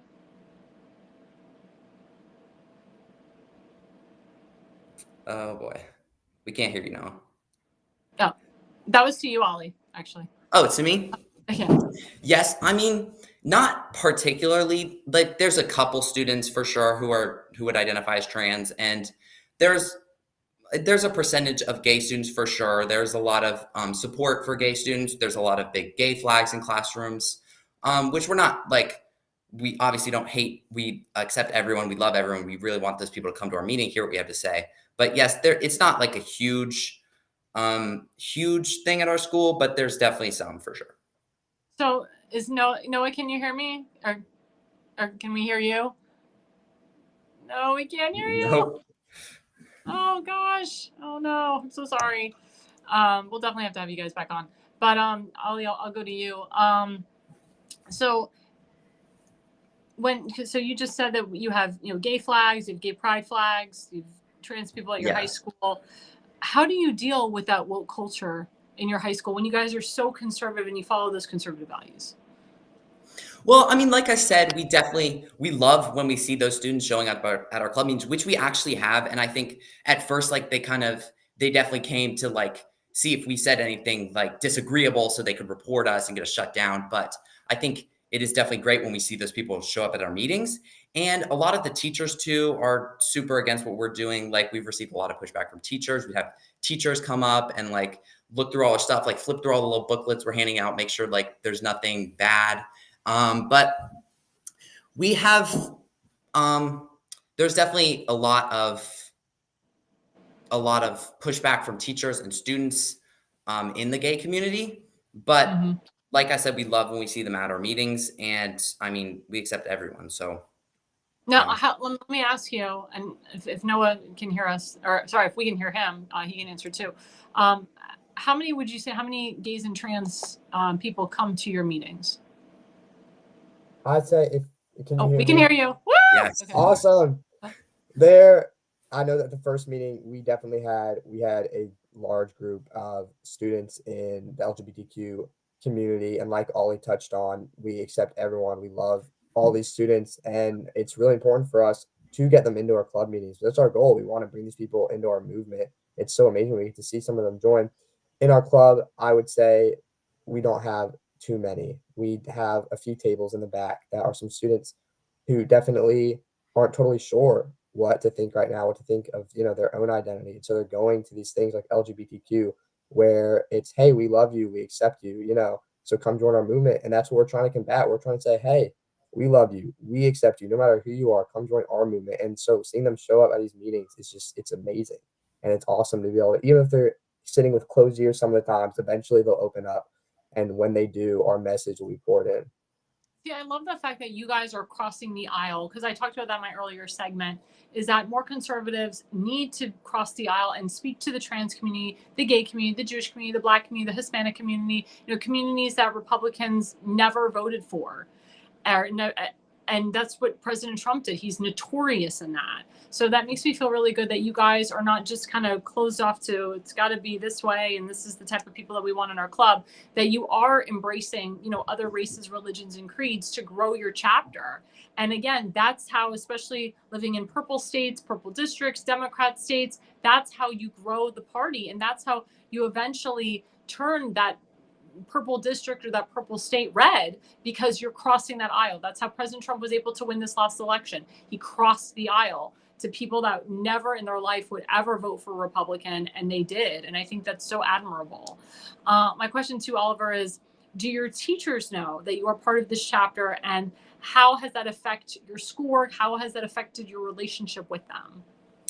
Well, like I said, there's a lot of educators who are very liberal. Like, the education is notoriously blue, but there has been a lot of teachers who are very against us. And even like applying to honor societies, me and Noah are personally a little worried that like some of these teachers are going to see we're part of Turning Point USA, who don't agree with us, and they're just gonna not accept us. But like grade wise, I don't think it's really affected us in that way, but we are definitely worried when we're applying to like an honor society that's reviewed by a board of teachers. Just hopefully those teachers are impartial and they don't see Turning Point USA next to our names and they're like, oh, we're not gonna let them in. Well, if well, I'm going to follow up with you on that. What if, God forbid, you try to go into an honor society and that the board is biased and they vote against you? What would you do in that? I know this is a hypothetical, but what would you do in that situation to combat that? Well, I know our principal, Jennifer Sublette, is she's definitely on our side, at least as far as like supporting what we do, making sure we are treated fairly. And she is I think she reviews that board, and she is presiding over that. So hopefully, if anything like that did happen, she would hopefully be able to step in and stop that. Or, I mean, maybe we would go to her afterwards and like just make sure that everything that was happening was impartial. So, no, I'm going to say the same question to you. You're the president of this chapter. Do you feel it even more if your teachers know that you're the president, or maybe they don't know? And if they found out, would that affect you and your schoolwork and what you want to do later on in your future? Oh, I can't hear you. Oh, I know. Oh, Is this any better? Yeah. Can you hear me? Yes, we can hear you. There we like go. whatever you're doing, like No clue what's going on. on. Yes, I know, especially as we've been starting our You're a little quiet, Noah. As we've been starting our Flag the Classroom campaign, where we are reaching out to teachers, and because in all of the classrooms, there are American flags in every classroom, but these are really small American flags that are hanging up by the door that it's, solely there for the Pledge of Allegiance every morning. So we're reaching out to teachers and saying, hey, do you guys want a flag in your classroom? And so that initiative has been great so far, but a lot of teachers definitely are aware by now of who Ollie and I are, what club we're in. Personally, I haven't seen any negative effects on that. Most of the teachers, while they may not agree with our club, have done a great job of being impartial towards it. I have definitely gotten closer to some teachers who are supportive of our club, which has been absolutely amazing to see. And I mean, in the situation where we didn't get incepted into any program as we go through life because of our political alignments, it also begs the question of, do we really want to be here in the first place? If these are the kind of people who are going to take you out because of what you believe and what you think, is this something that I want to be involved in at all?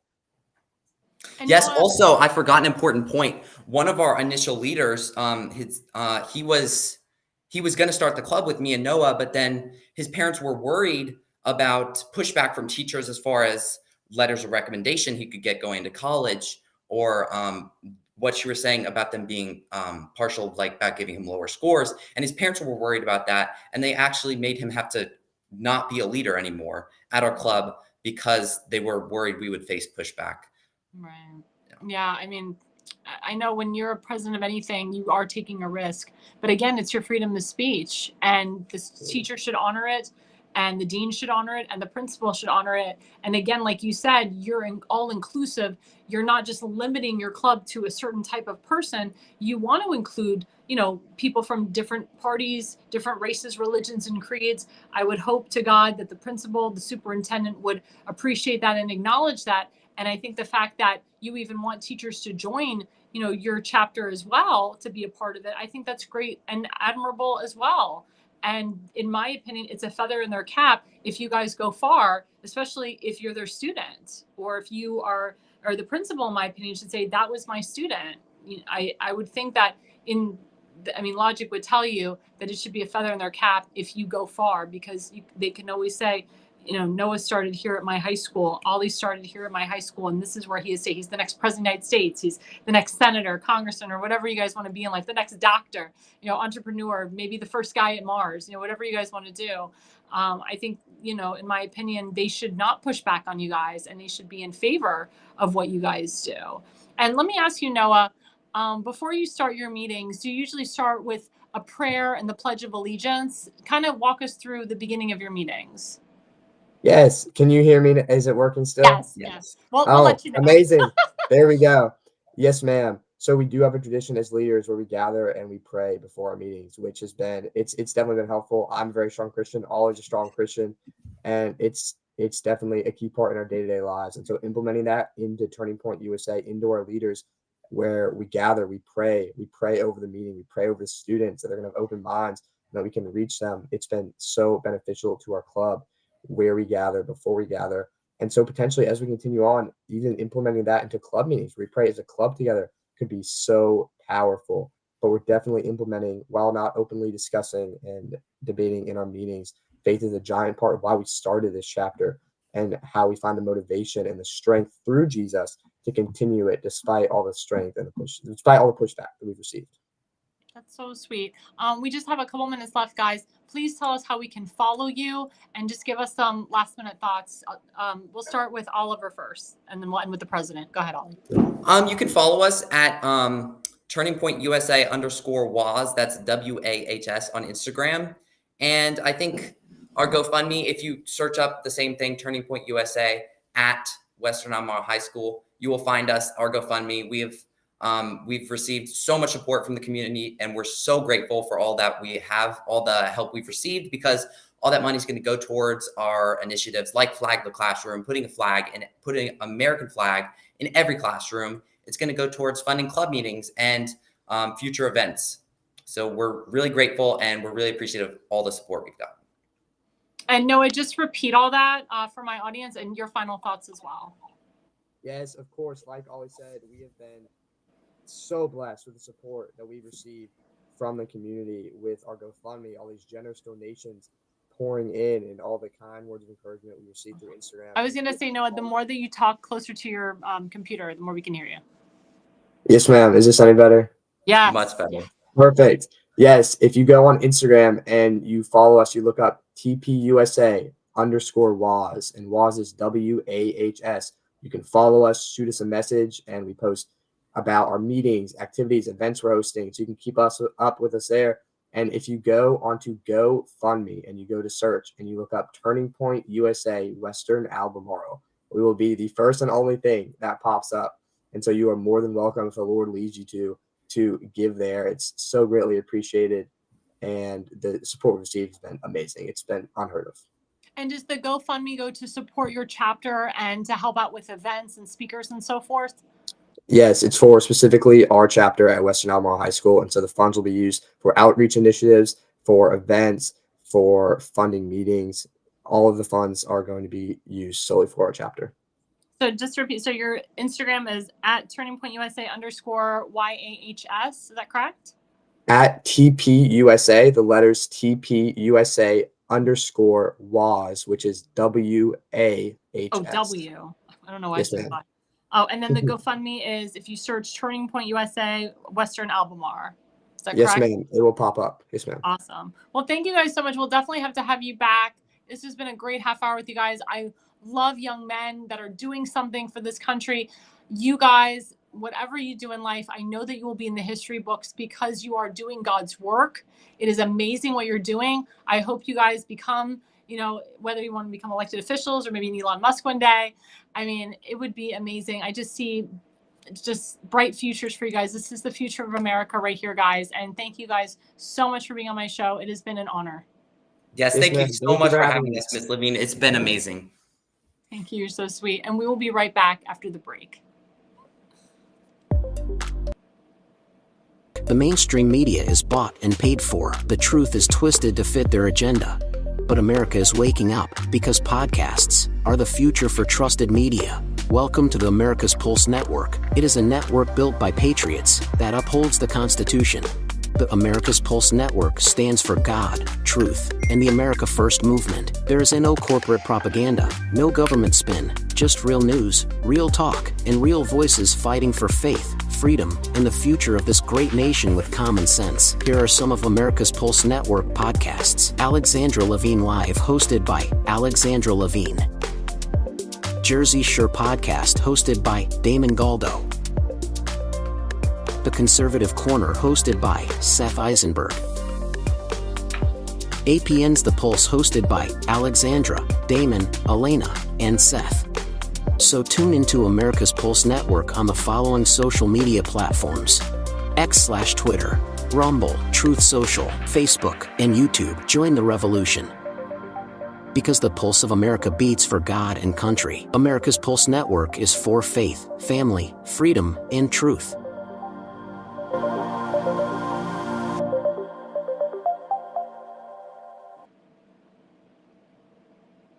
Hi guys, it's me, Alexandra Levine. I am live. I'm back. We just had two wonderful guests, the president of the Turning Point USA chapter at Western Albemarle High School, that is Noah Coffin, and his vice president, his friend, Oliver Woodrow. This has been such an amazing 40 minutes with them. Please go and follow them on Instagram at TPUSA_WAHS. That's at TPUSA_WAHS. And then please go to their GoFundMe. If you search at Turning Point USA, Western Albemarle, that's ALBEMARLE. That's GoFundMe. Search Turning Point USA, Western Albemarle, ALBEMARLE.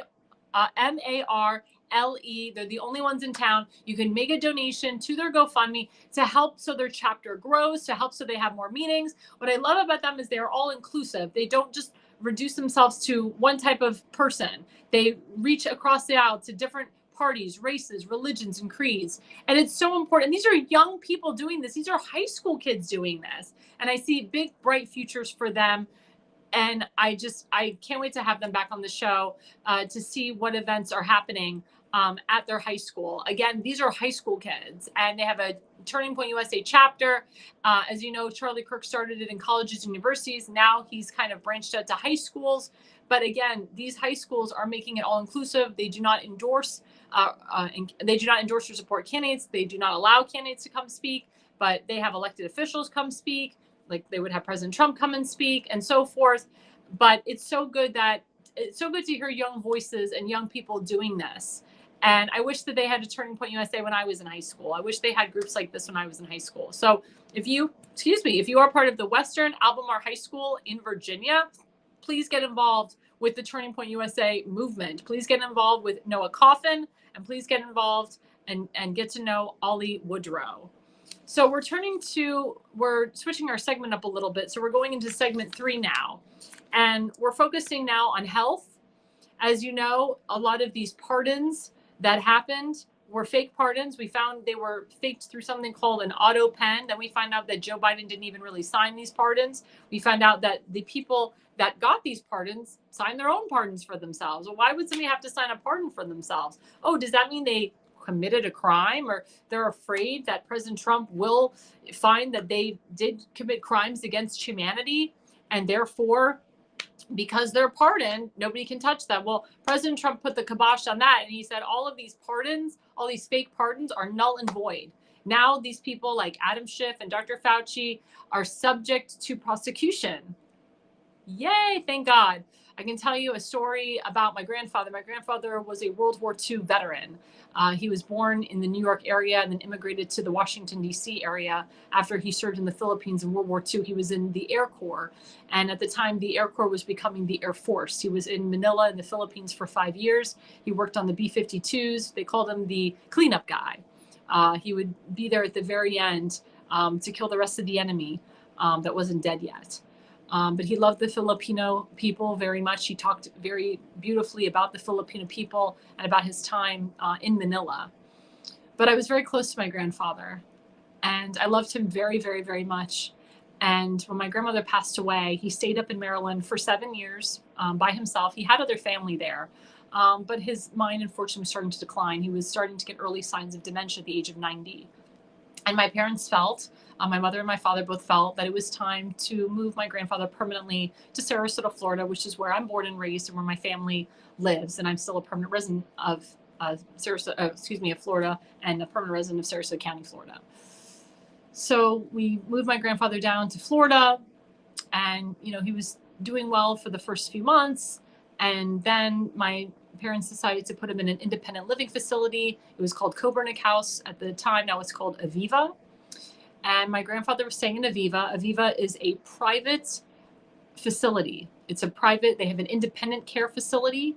They have a assisted living facility, and they have a rehab center. But remember, it's private. So when COVID happened, of course, the private facilities were allowed to dictate if their residents got full vaccinations or not. Well, as you know, living in an older person's community, the suggestion was anyone that was 65 years or older should get the vaccine. But when you have a private organization that is run by a bunch of liberals, they're going to force vaccinate every single person that's in that facility.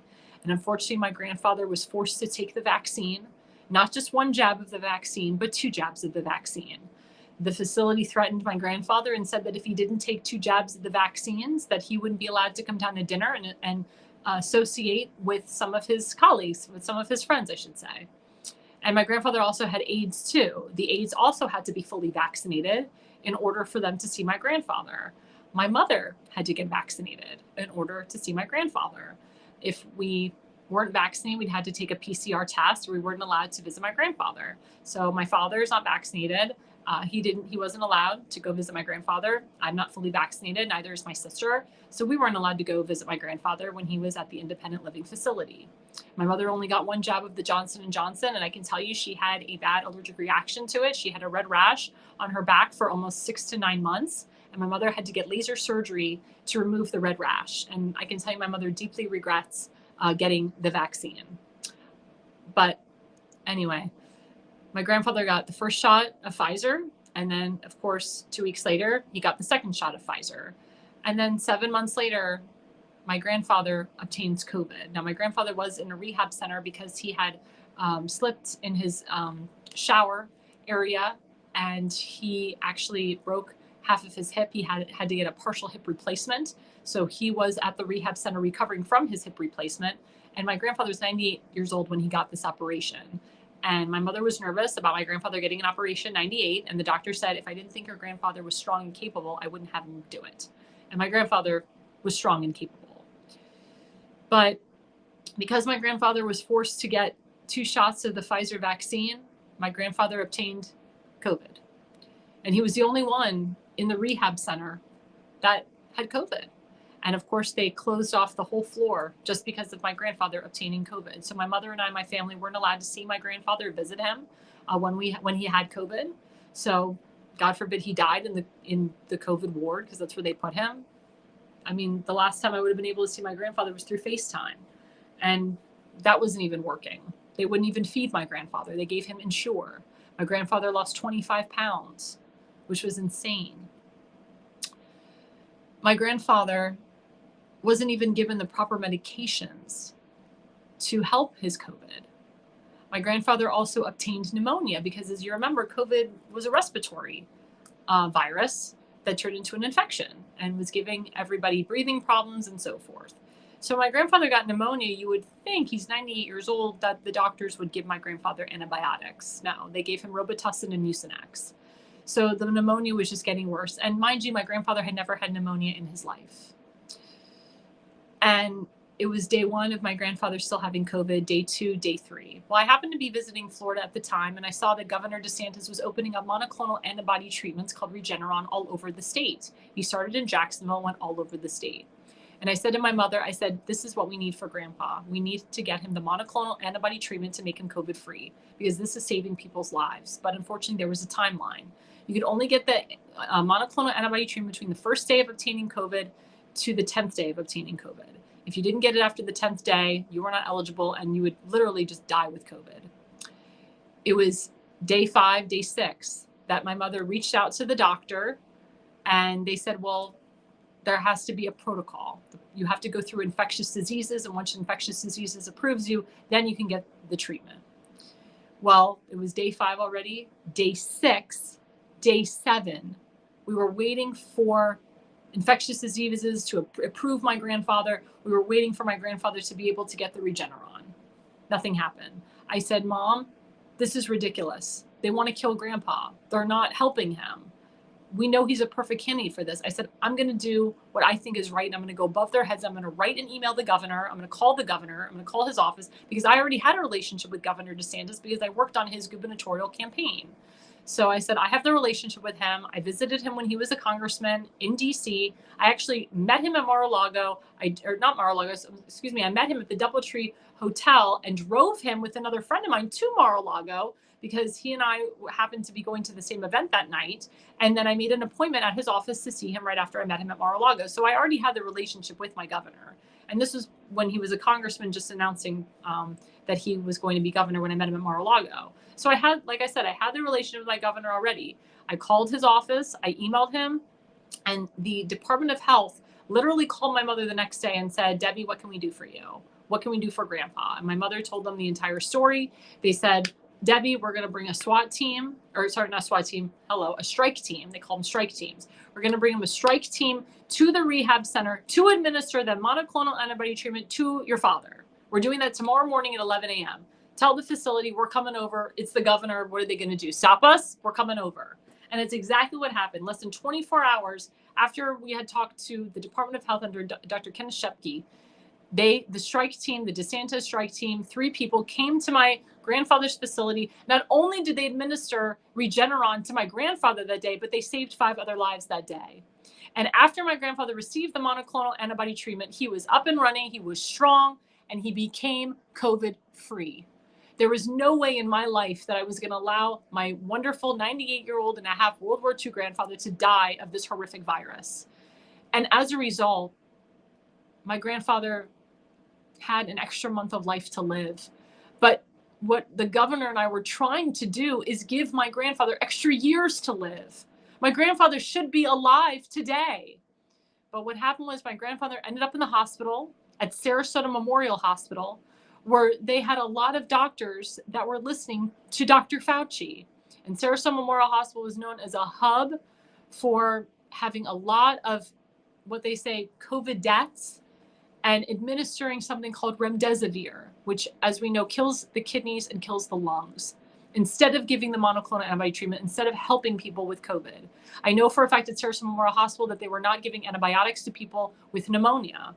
They didn't even give my grandfather the correct antibiotic. They gave him amoxicillin instead of giving him doxycycline. They did not give my grandfather ivermectin when my mother suggested it, or hydroxychloroquine.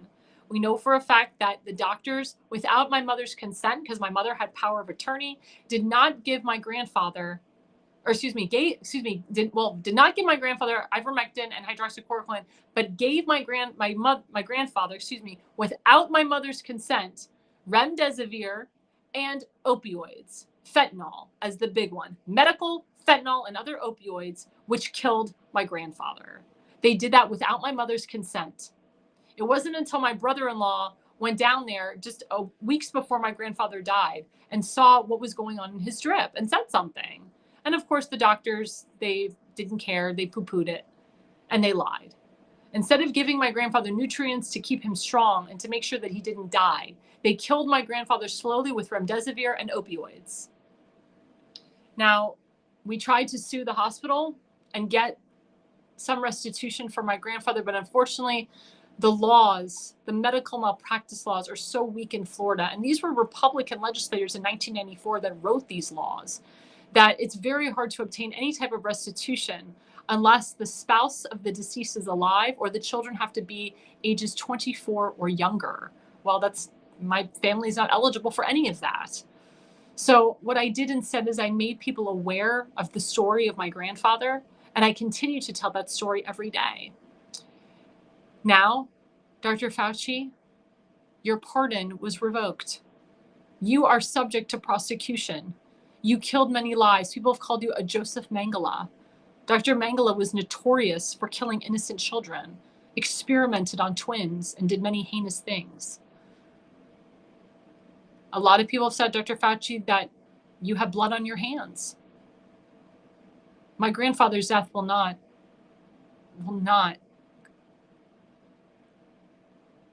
go how do I say this? His death won't be in vain. We'll put it that way. There will be justification. There will be proper closure here. You killed my grandfather. You killed many other grandfathers. You killed children. You killed pregnant women. You killed a lot of mothers. You killed a lot of nieces and nephews because you force vaccinated people to take your sham vaccine that a lot of people have had severe health problems and they've obtained cancer and brain aneurysms and strokes and pulmonary embolisms and diabetes and things that they've never had before because of your vaccines. You know it. People have questioned if you even took your own vaccines. You probably just gave yourself saline water instead because you probably knew in the back of your mind that these vaccines could kill people or give them HIV or AIDS. Remember, you tried to cure the HIV AIDS epidemic with Bill Gates? Yeah, how did that work out for you? And all of a sudden you're creating words like the Delta variant, Omicron. Where did these come from? You had it all planned out in your back pocket. But you forced the country to shut down. You forced the world to shut down. And as a result, many people's lives were taken, including my grandfather's.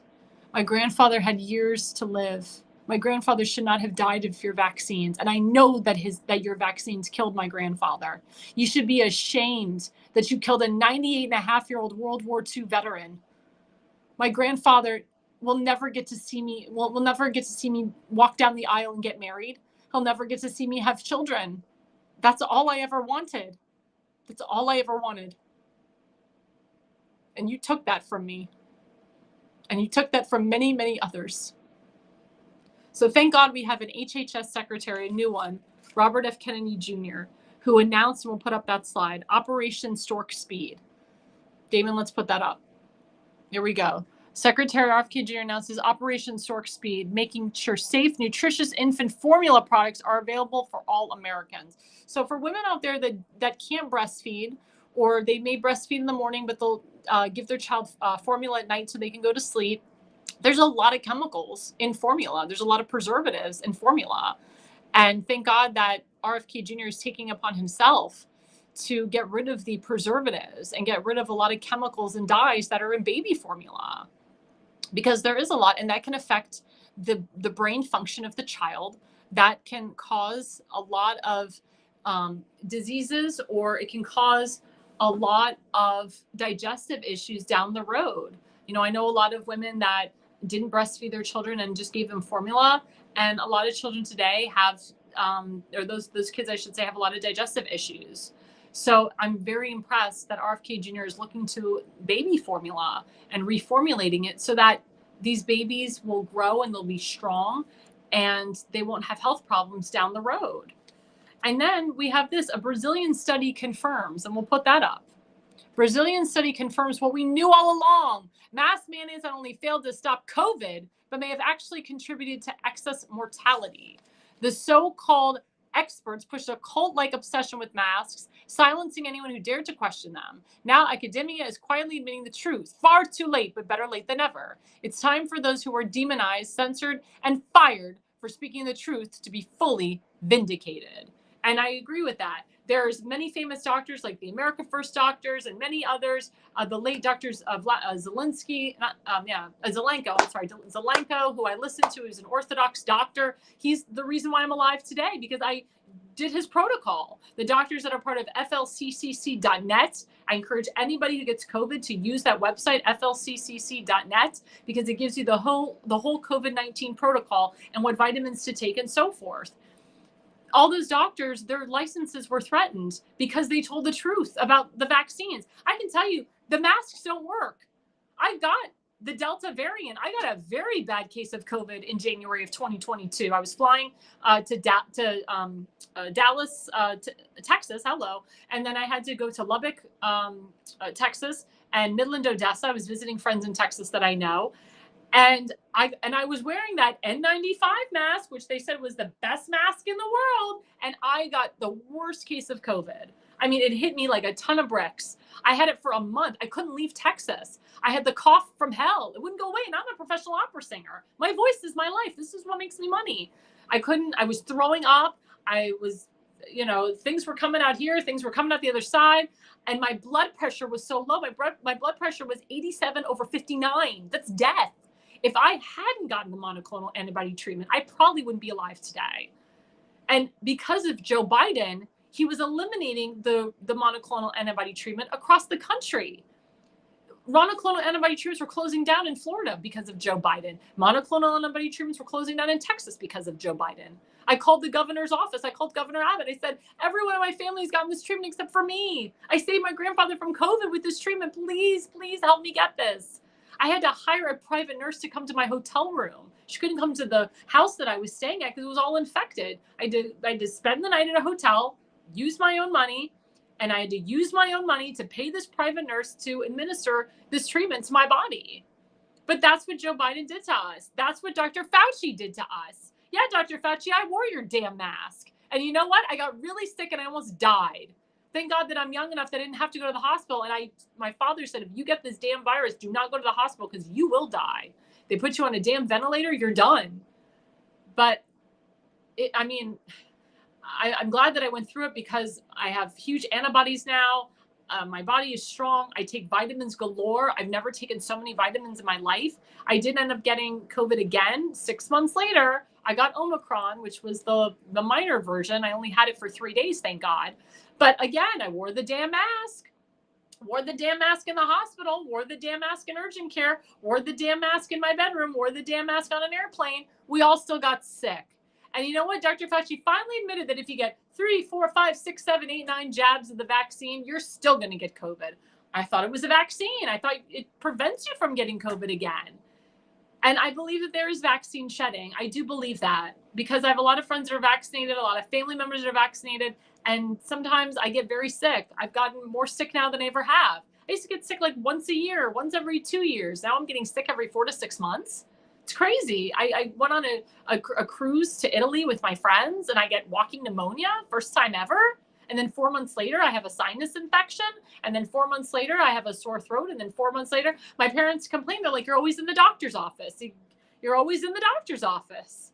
Well, it's because there's a bunch of vaccinated people around me and they're shedding. And it's because of Dr. Fauci. And because of Dr. Fauci, my opera profession was hurt. Me singing opera was my full-time career. I traveled all over the country and the world. The minute that he mandated vaccines, that's when my career stopped. And these private opera companies like the Metropolitan Opera House and all these big companies and even agencies would not let me go and sing unless I was fully vaccinated. They said, where's your vaccination card? And I'm like, I don't have it. And then some people said, well, you need to take a PCR test every week. Well, that had E-Sterol, and I was not going to put E-Sterol up my nose every week. It was crazy. But that was the rules. It's either you put a swab of E-Sterol way up your nostril or up your butt, like in China, or you take 50 vaccines. And a lot of countries regret, like Israel. But Prime Minister Netanyahu says, I regret mandating the people of Israel to take 4 vaccines. He said, I didn't know because they were working with Pfizer. They do a lot of things with Pfizer and they didn't know the BS of the vaccines, but people are learning it now. They're learning the after effects. I talked to a lot of people that have a lot of bad side effects from the vaccines years later. I know doctors are evaluating people after taking the vaccine 5 years later, 10 years later, 15 years later, if they're still going to live or not. And my great Surgeon General in Florida, he did a whole data study, came to Capitol Hill and said that boys between the ages of 18 to 39 that had any mRNA vaccines, they're likely to have a stroke, brain aneurysm, cardiac arrest, libido is low. They won't be able to produce sperm. They won't be able to have kids. Same thing with young girls. Young girls, their periods will be wrecked. They won't be able to have children. They'll have to get not a mastectomy, a hysterectomy at very early ages.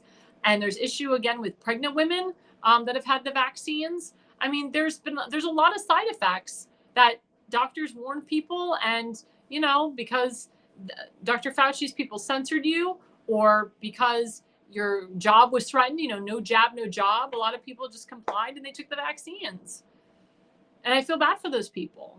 I was able to get religious exemption, medical exemption for a lot of my friends so they could keep their jobs. I have religious exemption for myself. And we all know under President Trump,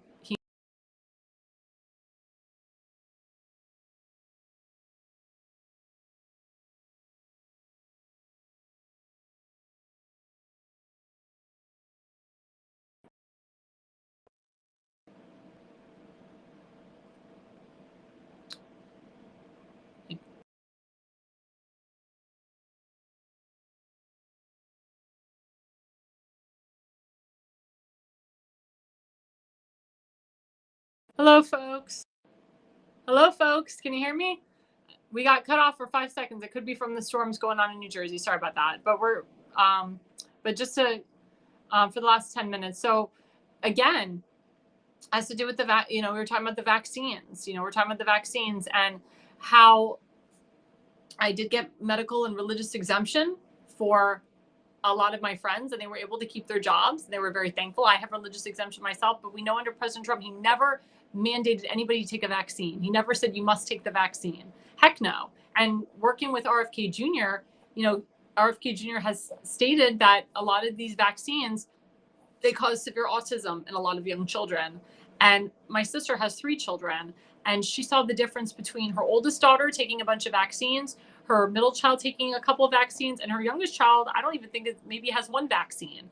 And she sees the difference. The oldest child that has all the vaccines has allergic reactions to food, has digestive issues, and is always sick.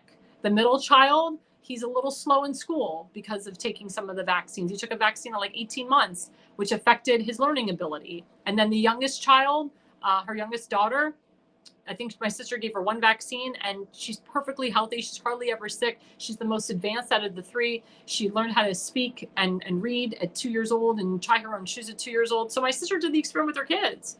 And my sister would not take her kids to any school that mandated vaccines. And my sister actually homeschools her kids as a result. But again, it's everybody's personal choice. President Trump gave the people a personal choice whether they want to be fully vaccinated or not, but he never mandated it and never demanded it. Remember, in the beginning, the vaccines were really for people 65 years of age and older. They were never supposed to be for children. They were never supposed to be for people 18 to 35, 18 to 40, 18 to 50. It wasn't supposed to be like that. But then Dr. Fauci comes in with Joe Biden and they force it upon us. And I feel really bad for those people that are having bad side effects from the vaccines. But there will be justice for you. The minute that Dr. Fauci goes to jail, there will be justice. There'll be justice for my grandfather. Again, I did not want my grandfather to die a COVID death. He didn't. And they said he just ended up dying of bilateral pneumonia, uncured bilateral pneumonia.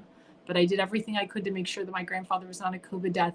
But boy, do I miss him. And boy, do I wish he was alive today. As I said, he had many, many more years to live. And just a couple minutes, I do want to talk and shift of this story, because this is actually Senate Republicans getting together and doing the right thing and seeing that someone in their party was doing something very heinous, or they found out he did something very heinous. He was arrested for doing something heinous. And today they actually had a hearing to remove this man from office. And we'll put up that slide.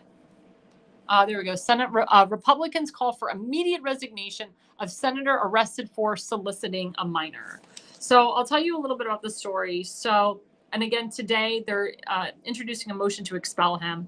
So this senator, he responded to, it was a fake ad actually, and struck a conversation with a fake 17-year-old. He thought he was talking to a 17-year-old. So the police actually put this fake ad together to actually find pedophiles and find people that are child trafficking and sex trafficking young children, young minors.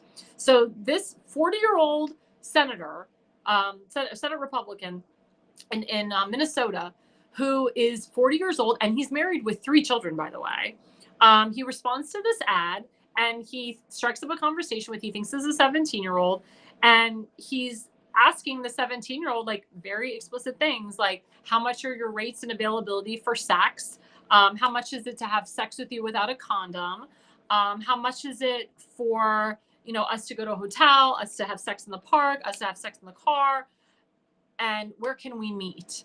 I mean, this is going on. It doesn't say how long the period of time is, but even just 5 minutes of the time is disgusting. The fact that this guy would even think to have sex with a 17-year-old is disgusting and nasty. And I don't know how old his children are, but if I was his children, I would never want to see my father speak to him ever again. And if I was the wife, I'd be thoroughly disgusted. I hope they get divorced. I hope she gets full custody of the children. This is just so freaking nasty. It's disgusting. I mean, the guy is an elected official. It's so nasty. And I'm not saying all elected officials are perfect, but it's just, you are representing your constituency, you're representing your district, and you do this and everybody knows you're married with kids. What the hell is wrong with you? So he finally says one day, where can I meet you? So the fake person on the ad responds and says, meet me here. So guess what? He meets that. So, he goes to meet that fake 17-year-old and he's welcomed by police. The police arrest him immediately, and they arrest him for for child trafficking, for sex trafficking, for basically soliciting a minor. And, of course, the guy's like, oh my God, am I being punked? Am I being catfished? I didn't know what was going on. And thank God that the Senate Republicans in Minnesota got together and they said, this guy's got to go. This is disgusting. This is not what we represent. This is not what the Republican Party represents. And it's interesting because this Senate Republican, he had just passed a bill saying that Trump derangement syndrome is a mental illness. So they said that he's, pro-life, that he's pro-conservative, he supports Trump, he supports Trump's values. But look what he's doing on the side in his private time. Fake Republican? I mean, how did this guy get elected? I'm sure the constituents regret voting for him. They didn't know they were voting for a pedophile. But this happens. This happens. And if you see something, say something. President Trump discovered, and so did Cash Patel, there's a lot of pedophilia in the government. A lot of it. And Thomas Homan's discovering it every single day. Any elected official that's caught soliciting a minor, they go to jail. They go to jail. And I thank the Senate Republicans in Minnesota for calling for an immediate resignation of the senator. His name is Justin Acorns. And I know that today they issued a motion to expel him. I wasn't able to follow up to see if they did expel him. I hope that they did. I will let you know in the comments later if they did. And the fact that he wouldn't resign right away is disgusting. And it's up for him to think that, he could just keep carrying on and being an elected official and there's no repercussions for him and there's no consequences is even more asinine and insane. And, I don't want to say that what he has is a mental illness, because he legitimately was hunting for a 17-year-old to have sex with her without a condom, and to pay for her, to have sex with her. That's prostitution, which is also illegal, especially in his state. And like I said, I don't want to call what he has a mental illness. He may plead he has a mental illness. He may say I was mentally unstable that day. No, you have young children. You know what you were doing. You were illicitly hunting, and you saw this ad, and instead of you clicking it away or going away from it or calling it spam or whatever, you subscribed to this ad. You were a part of this ad. You volunteered yourself, your name, you knew you were an elected official, and you decided to seek the 17-year-old out, and you were willing to have sex with her and pay for it, and you were going over rates with her. Disgusting. So disgusting and heinous. And if you know any representative in your town, in your state, in your county that's doing this, call them out, report them. Report them. Because these are the people that are ruining our country. These are the people that we are combating. These are the people that need to get the hell out of our country, the hell out of our government. This guy should have never been a serving elected official in Minnesota. He fooled everybody. He fooled us all. It's disgusting. So disgusting. I'm embarrassed for his wife and kids. I'm sure his wife and kids are just appalled and disgusting. I mean, I don't speak for them. But if I was his wife, I would just, oh my God, I would just be so disgusted. I hope she divorces him immediately. I hope that she gets full custody of the kids. I hope this guy goes to jail for a very long time, because that is disgusting. That is so disgusting. She probably didn't even know her husband was a pedophile. To discover that as a wife, to come home, to hear on the news, my husband's been arrested for soliciting a minor. And to find out that he was actually soliciting a police officer, but he thought it was a minor. She's probably like, oh my God. But I want to tell his wife, you hold your head up high. You hold your head up high. You do not put your head down. You do not be silent. What you should do is you should combat sex trafficking, human trafficking, and child trafficking. You should work with President Trump here to eliminate the sex trafficking, the human trafficking, and the child trafficking that's going on in this country that has been going on. You should call the drug cartels domestic terrorists like President Trump does, and you should work with President Trump to remove pedophiles from the government. That's what you should do.